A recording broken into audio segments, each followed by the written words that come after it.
Ale fala assim: boa noite, Clementino. Como alguém que já trabalhou com super-heróis como você enxerga os super-heróis negros nas últimas décadas?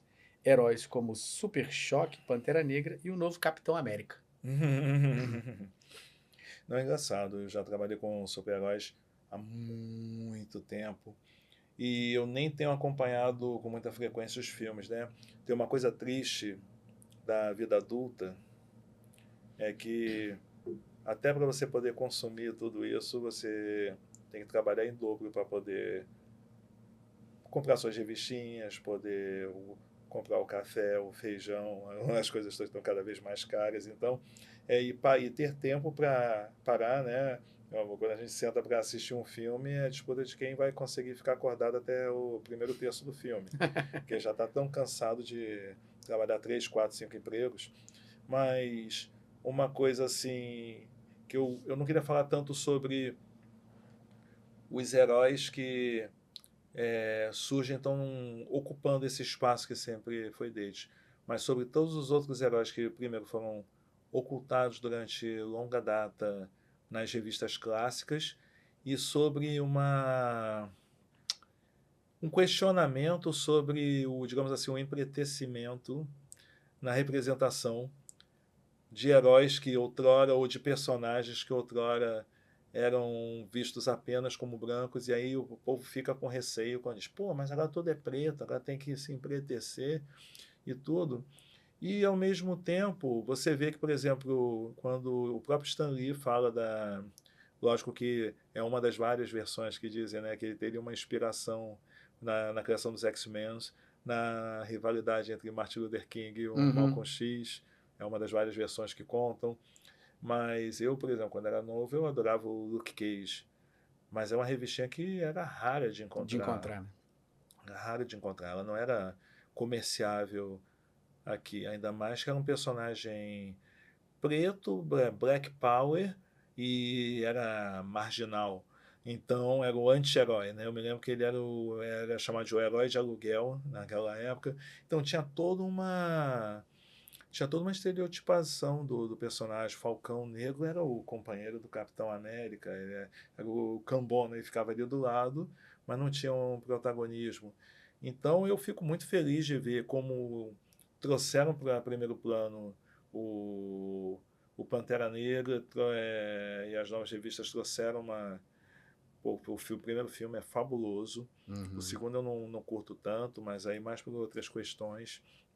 Eu acho que o próprio processo de você ter um personagem, um ator tão marcante quanto Chadwick, e ele morrer e isso Horrível. mexer com toda a dinâmica já prevista da série, né? É. Apesar de que como é o antagonista era muito mais interessante até do que o protagonista, né? E com um elenco maravilhoso. E ao mesmo tempo pensar isso, a gente continua cultuando os heróis estrangeiros. Uhum. E você vê que eu estava falando das políticas públicas, né? Quando teve os primeiros editais de animação, começaram a se criar tantas produções bacanas, principalmente no ramo já saindo do quadrinho também, que muitas dessas animações e filmes baseados em histórias em quadrinhos, né? Vêm de lá dos Estados Unidos, mas aí começam a se produzir no Brasil coisas muito bacanas, séries que conseguem emplacar um público e tudo, mas não se tem continuidade. Você já sabe que tem público, já sabe que elas pegaram, é possível, já tem um mercado de profissionais formados para desenvolver isso. Hoje em dia já é possível você montar um estúdio de animação no Brasil e viver produzindo coisas aqui. Você não precisa mais fugir para o Canadá para ter um mercado, Uhum. né? Lógico que você pode, sendo muito bom, ir para lá, se dar muito bem profissionalmente enquanto indivíduo, mas é possível você criar um mercado com bons profissionais Uhum. para desenvolver projetos aqui, mas tem que ter um fomento, tem que ter uma janela de possibilidades. Aí eu trago uma outra discussão, sair da representatividade preta para falar da representatividade brasileira dentro dessa cadeia enlatada, é, onde você vê, por exemplo, tá uma discussão séria sobre regulação do vídeo on demand, né, do VOD, dos streams, Uhum. né, que pela primeira vez você vê canais que eram antagonistas, né, Posso mencionar porque não tem problema, Netflix, Globoplay, etc, e tantos outros, Prime, todos unidos É. para brigar no Congresso para não ter essa cota de tela para a produção brasileira independente, Que loucura isso. sabe? Porque eles estão fechados que eles têm que vender os enlatados. Eles têm que empurrar para a gente os enlatados ou as produções controladas, então não há espaço para essa enorme produção autoral que está esperando um fomento e eles têm condições de, mesmo gastando pouco diante do que eles costumam gastar na produção deles, criar uma indústria, assim, fomentar uma indústria de produção audiovisual no Brasil, autoral, criando personagens, criando séries, criando produções. As séries que emplacam em Globoplay e Netflix, produzidas no Brasil, mesmo nesses formatos que são mais pop, dos nossos principais players, gente, estão conseguindo um público bacana, conseguem ser os hits da América Latina, mas é uma dificuldade para convencê-los a dar continuidade, segunda, terceira, quarta temporada, porque tem uma fila que se estabelece que, se para lançar um Pantera Negra, que seja, o cinema não pode abrir a brecha para o filme nacional. O filme nacional tem que passar assim, no meio do carnaval, no meio do Réveillon, aquelas datas que ninguém vai ao cinema, porque o resto do ano já está todo loteado por quem vai produzir. E aí, quando a gente pensa nessa demanda de o cinema brasileiro, a produção audiovisual brasileira não consegue esse espaço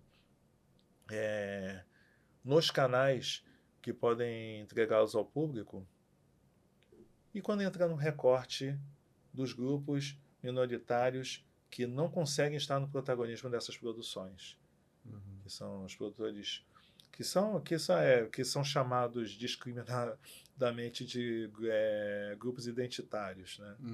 Mas grupos identitários por quê? Não dão espaço para a mulher, não dão espaço para as pessoas pretas, não dão espaço para as pessoas indígenas, para os não heteronormativos. Então fica uma coisa assim, sempre uma perspectiva ainda muito heteronormativa, masculina e branca.